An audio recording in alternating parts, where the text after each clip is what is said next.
Bonjour, nous allons faire un classeur aujourd'hui dans lequel nous allons implémenter des fonctions de relation entre feuilles de calcul. On va aussi voir comment mettre en place des fonctions de sécurisation de cellules. Et puis, pour finir, on va travailler sur les mises en forme conditionnelles de cellules et les tableaux croisés dynamiques. Alors, l'objet de notre étude, c'est une petite entreprise qui vend des articles. Ces ventes d'articles sont réalisées par des commerciaux.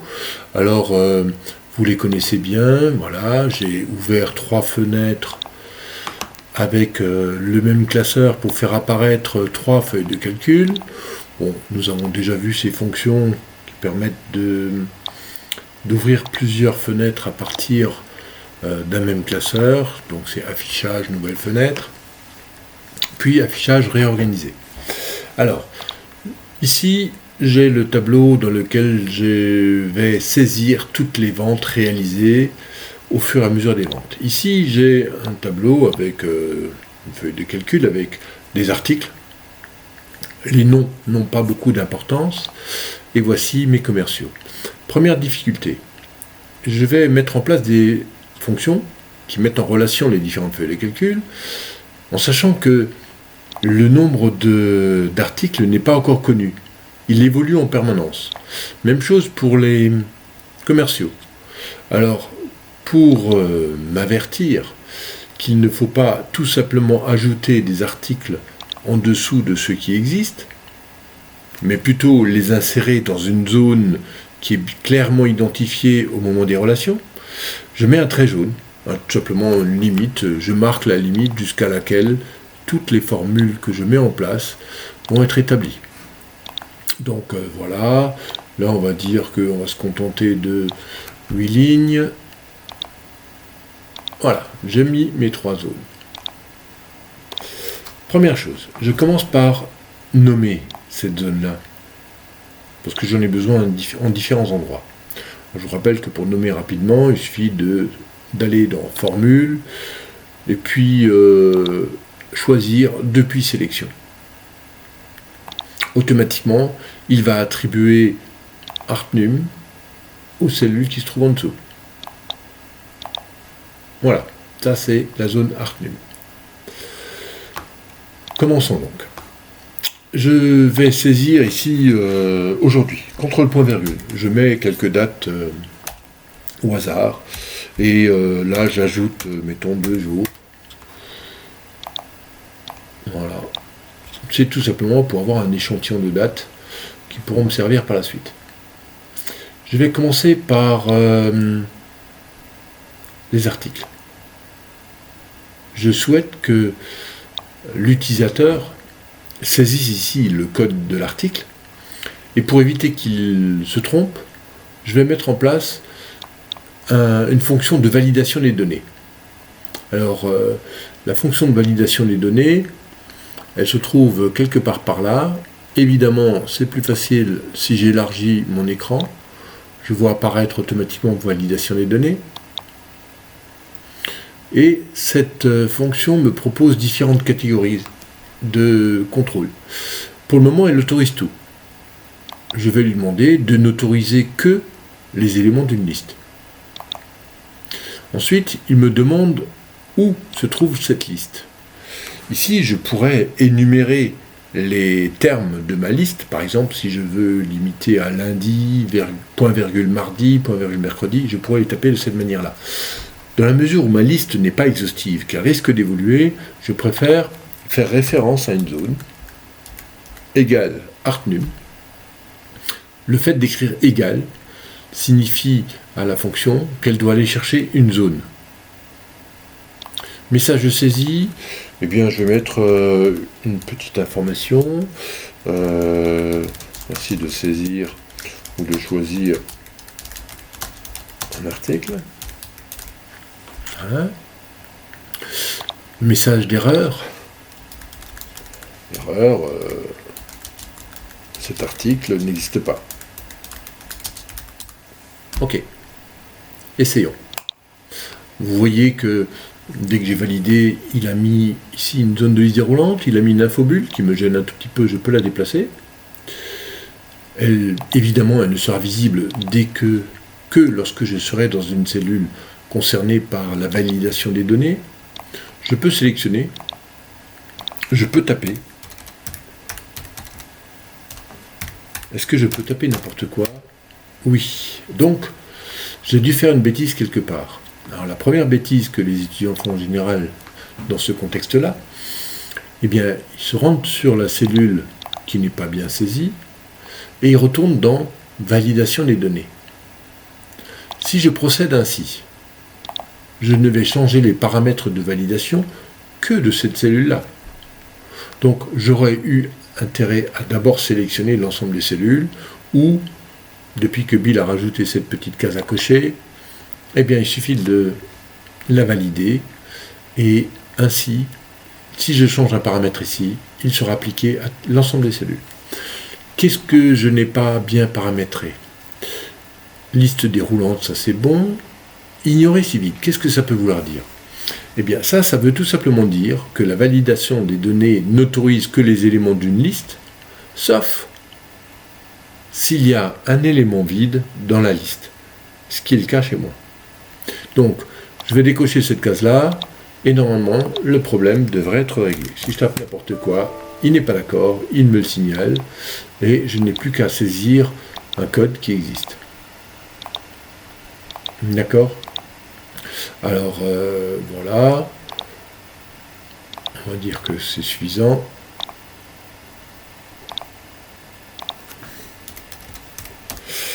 Faisons à peu près la même démarche pour les commerciaux. OK. Validation des données. Nous, on voudrait saisir ici le numéro du commercial. Donc, si je veux que l'on ne puisse saisir que le numéro du commercial, je peux très bien lui dire, eh bien, que je pourrais utiliser comme tout à l'heure la liste, mais on ne va pas faire deux fois la même chose. On va plutôt lui dire de m'imposer la saisie d'un nombre entier dont le minimum est 1 et dont le maximum est 6. Sauf que nous avons dit tout à l'heure que cette liste-là pouvait évoluer. Donc, moi je vais mettre 6, mais je compte sur vous pour trouver une fonction qui permet de s'ajuster au nombre de commerciaux. Donc, je saisis 1, 3, 2, 4, 1, 3, 5. OK, c'est bon. Les quantités. Voilà. C'est bon. Remise, pareil. Je mets une remise. Il suffit de saisir 3 fois d'affilée une valeur à un format pour que Excel comprenne ensuite qu'il s'agit toujours d'un pourcentage. Dans le cas présent. Prix de vente. Alors, ici, évidemment, j'aimerais que le prix de vente s'affiche automatiquement. Excel est en mesure de le faire, puisque je connais le prix de vente, il est ici. Je sais de quel article il s'agit, c'est le 1009. Il faut que je le cherche dans cette liste. Une fois que je l'ai trouvé, eh bien, je me déplace vers la droite, et je mémorise le prix de vente que j'affiche dans cette cellule. Voilà la démarche logique pour afficher le prix de vente.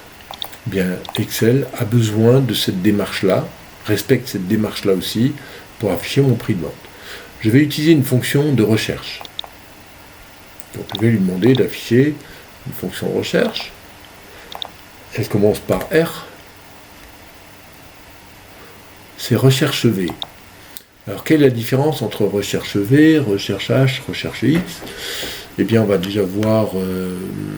le mode opératoire est un peu différent. Pour recherche V, comment ça se passe? Eh bien, Excel cherche verticalement dans une zone.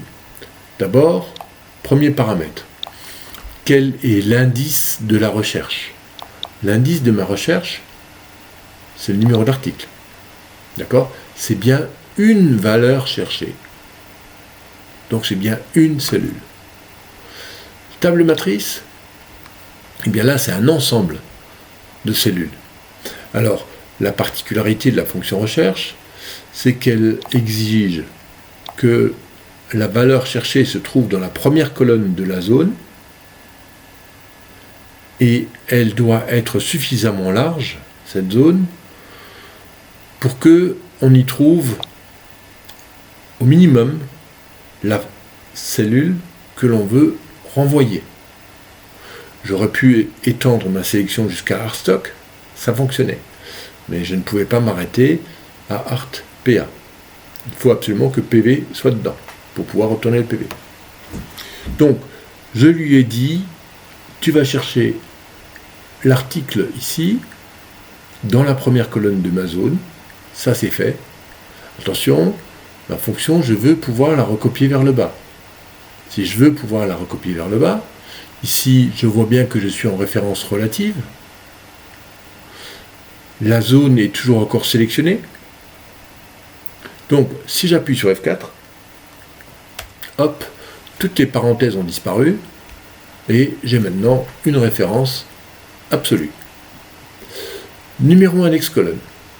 Alors, numéro index colonne, qu'est-ce que ça peut bien être? Eh bien, c'est le numéro de colonne dans la zone que j'ai sélectionnée au-dessus. Je vous rappelle que tout à l'heure, j'ai sélectionné de là jusque là. Si je mets ici 1, il va vouloir renvoyer cette colonne-là. D'accord? Même si elle porte le numéro 2. Mais c'est bien la première colonne de ma sélection. La colonne qui m'intéresse, que je veux renvoyer, dont je veux renvoyer la valeur, c'est bien la 4e colonne de ma sélection. Donc je vais mettre la valeur 4. Numéro, c'est bien pour dire qu'il veut un numéro. C'est une valeur numérique. Les valeurs proches, alors ça sert à quoi? Eh bien, si je lui demande de chercher une valeur qu'il ne trouve pas dans la première colonne, est-ce que je l'autorise à me renvoyer le prix d'un article dont le code est proche? Non. Dans notre cas, je préfère qu'il me renvoie une erreur s'il ne trouve pas le bon article. Donc je lui dis non, je ne veux pas de valeur proche. Faux. Ok. Et là, vous voyez que le prix de vente de mon article s'affiche. Ça fonctionne. Si à un moment donné, j'avais sélectionné un article, voilà, par exemple, vous voyez que si je fais disparaître 1009, il me signale des erreurs.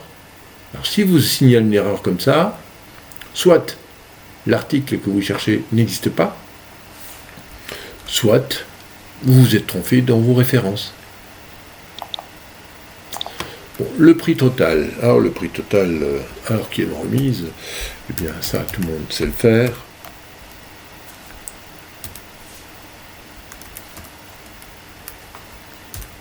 Voilà.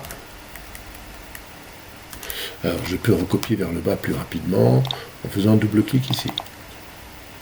On va mettre tout ça en forme pour que ça soit un tout petit peu plus esthétique. Évidemment, j'inclus les deux lignes ici dans ma mise en forme pour bien lui faire comprendre que si je dois ajouter des ventes, je vais insérer des lignes ici et elles hériteront automatiquement de la mise en forme des cellules précédentes. Si maintenant j'ajoute ici un article 1020,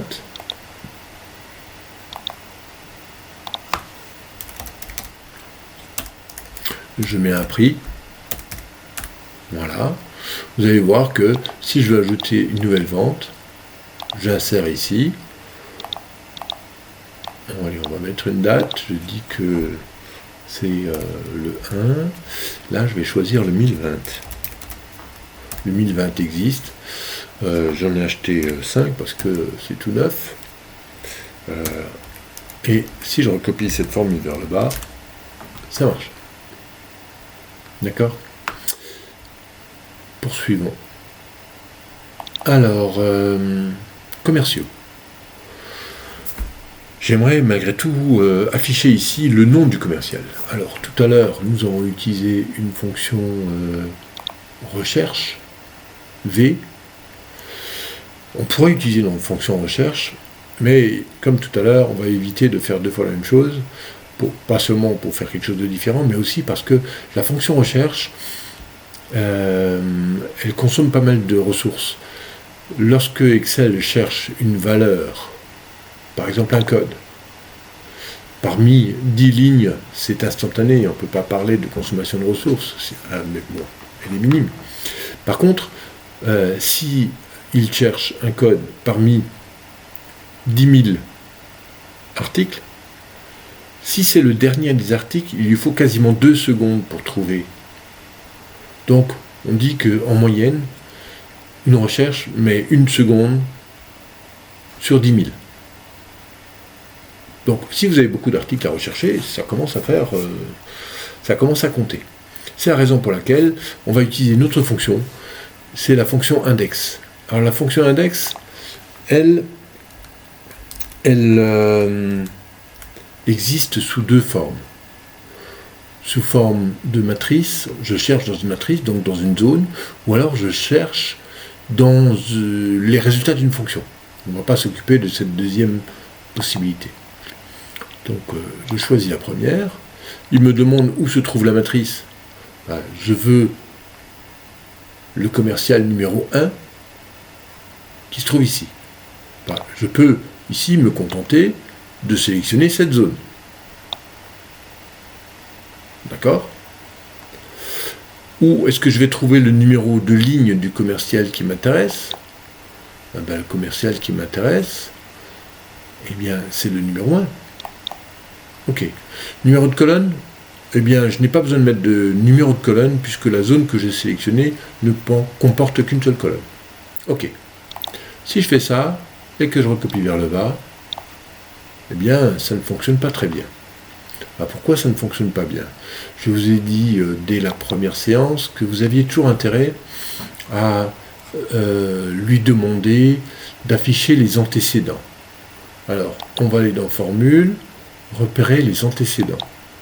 Il me dit que les antécédents de cette cellule, c'est celle-ci, ok, et c'est cette grille. Donc je fais un double-clic, et il me montre à quel endroit il prend le premier élément. Donc vous voyez que cette zone ici, eh bien, elle n'est pas au bon endroit, elle devrait être là-haut. C'est tout simplement parce que dans ma formule ici, je n'ai pas figé mes références. J'appuie sur F4. Voilà, ça devrait aller mieux. Ok ? Je lui demande d'afficher les antécédents.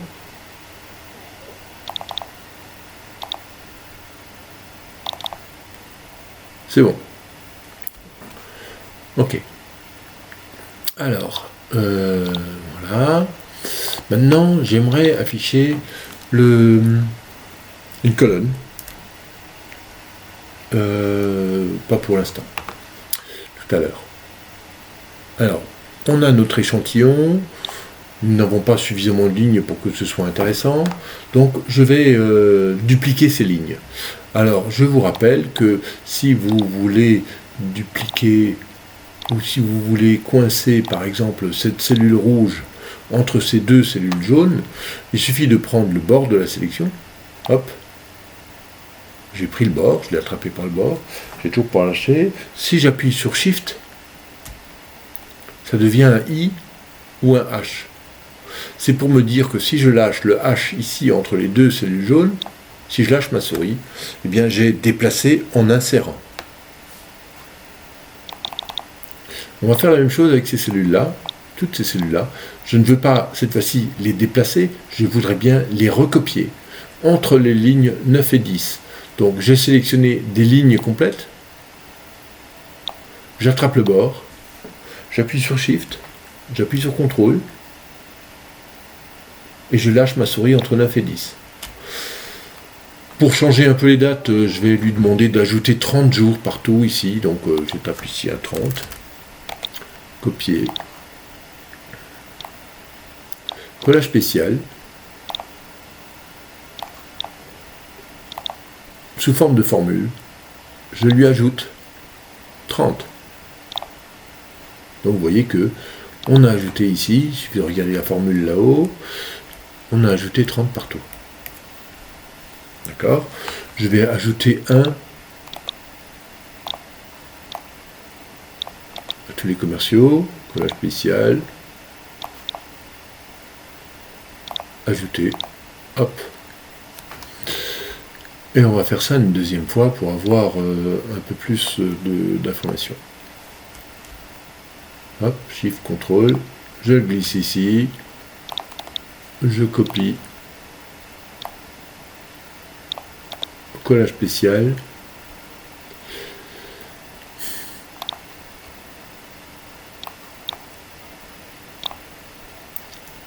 ajouter, voilà, et puis, bon, on va dire que c'est bien. Bon, on va faire une chose avec les collages spécial, ajouter, voilà. Bon, bah, évidemment, commercial numéro 7 n'existe pas encore. C'est bon. Bon, j'ai maintenant un certain nombre de lignes suffisamment pour pouvoir faire quelques petites analyses. Première analyse, j'aimerais connaître le chiffre d'affaires total. Évidemment, accueil, j'appuie sur sigma, je me suis mis à la verticale du total, j'appuie sur sigma et il affiche le total. Très bien. Bon. Évidemment, la question suivante, c'est de savoir quel est le commercial, quel est le chiffre d'affaires, par exemple, de Tintin. Et bien pour cela, je vais procéder de la manière suivante. Je vais commencer par lui dire que je veux créer un filtre. Donc je sélectionne mes intitulés, je vais jusqu'au trait jaune. Cette fois-ci, je ne le mets pas dans le filtre. Et je lui demande de filtrer. Ok, il a mis des petites flèches. Ça veut dire que je suis en mesure de pouvoir sélectionner le commercial qui m'intéresse. Voilà les ventes effectuées par Tintin. Dans ce contexte-là, si je mets mon curseur en dessous de la colonne totale, alors que toutes les lignes ne sont pas sélectionnées, ça se voit, ici vous avez des numéros de lignes qui manquent, et celles qui restent sont en bleu. Si maintenant j'appuie sur Sigma, vous voyez que contrairement à tout à l'heure, il affiche ici sous-total. Tout à l'heure il avait mis somme. Sous-total 9 veut dire somme des cellules visibles. Sous-total 8, c'est la moyenne des cellules visibles, etc. Donc ici, vous pouvez connaître le sous-total des ventes de chacun des commerciaux. Ok. Si je change, évidemment, si je mets tout le monde, le sous-total, bien sûr, est égal au total, heureusement. Bon, on s'aperçoit que très rapidement, cette ligne-là va disparaître en bas de mon tableau. Donc, ce n'est pas très pratique, puisque c'est l'information que je veux quand même voir tout le temps. Donc, je vais la déplacer. Je sélectionne toute la ligne. Je prends le bord. J'appuie sur Shift, cette fois-ci seulement sur Shift. Parce que je veux la déplacer, je ne veux pas la recopier. Et je la déplace tout là-haut. Voilà. Et maintenant, j'aimerais bien calculer le seuil ou plutôt le ratio d'abord, des ventes de chacun.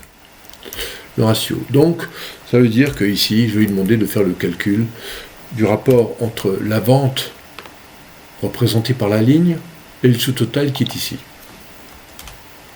Si je recopie ça vers le bas, je le mets au format pourcentage. Voilà. Donc ça me permet de voir où sont les ventes les plus importantes. Par exemple, j'aimerais bien maintenant qu'ils mettent dans la couleur verte, j'aimerais qu'ils mettent sur un fond vert toutes les ventes qui sont supérieures ou égales à ce seuil.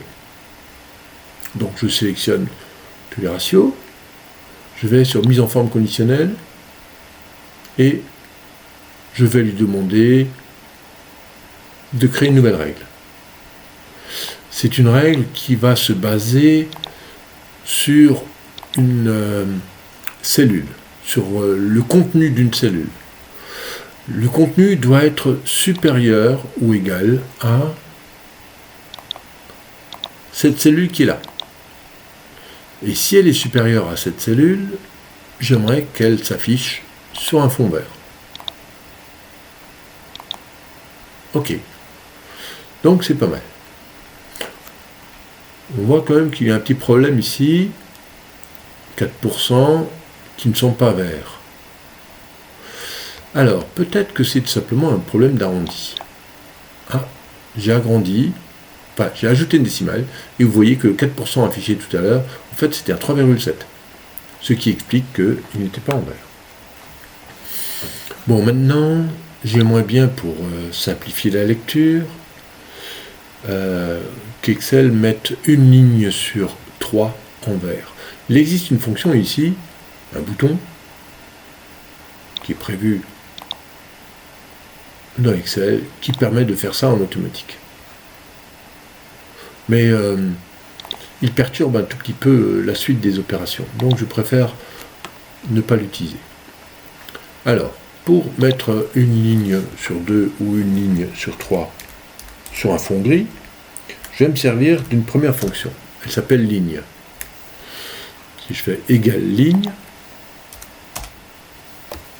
cette fonction me renvoie le numéro de la ligne dans laquelle je me trouve. Très bien.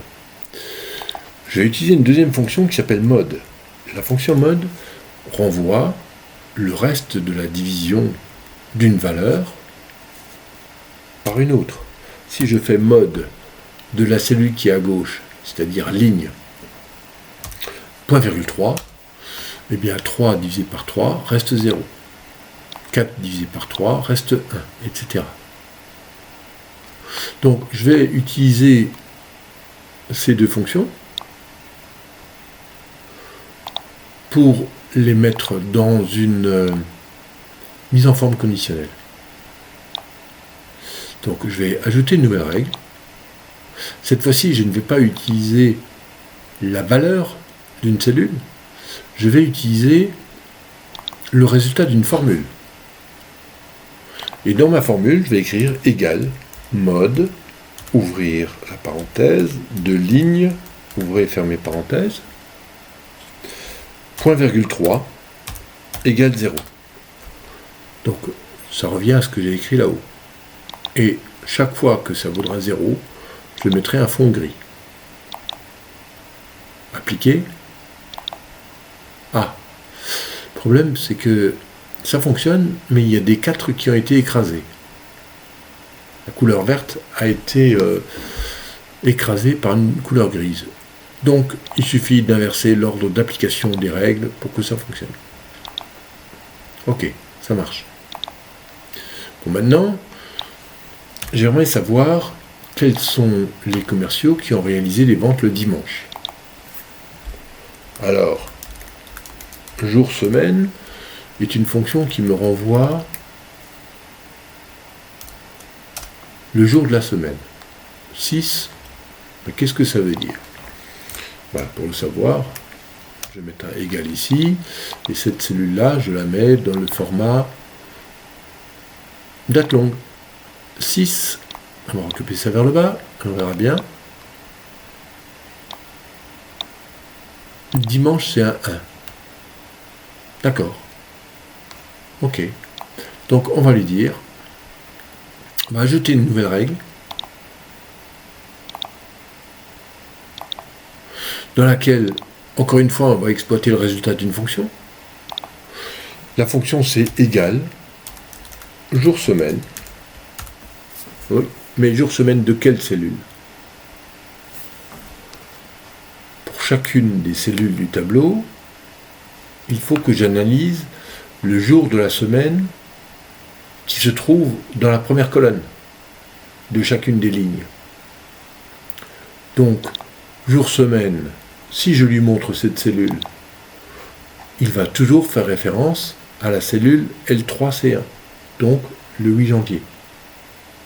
Donc, il faut lui faire comprendre que ce n'est pas L3C1, mais c'est le jour qui se trouve dans la ligne. Par exemple, pour cette cellule, pour cette ligne-là, il faut qu'il aille voir ce qui se passe en colonne 1 de cette ligne. Donc si j'appuie sur F4, là c'est L3C, encore une fois sur F4, LC1.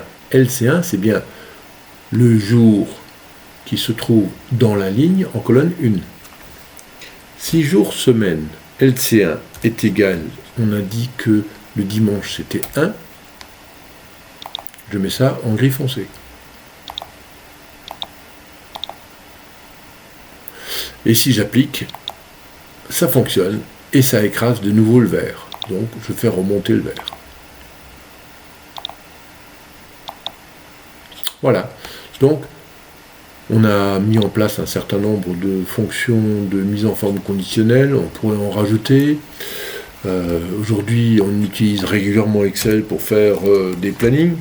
Et dans ces plannings, ça serait quand même bien que au moins les dimanches et les jours fériés, les samedis, soient dans une autre couleur, ou qu'un certain nombre de choses au moins se fassent automatiquement. Dans la suite de l'exercice, on verra comment faire des analyses croisées de ce tableau.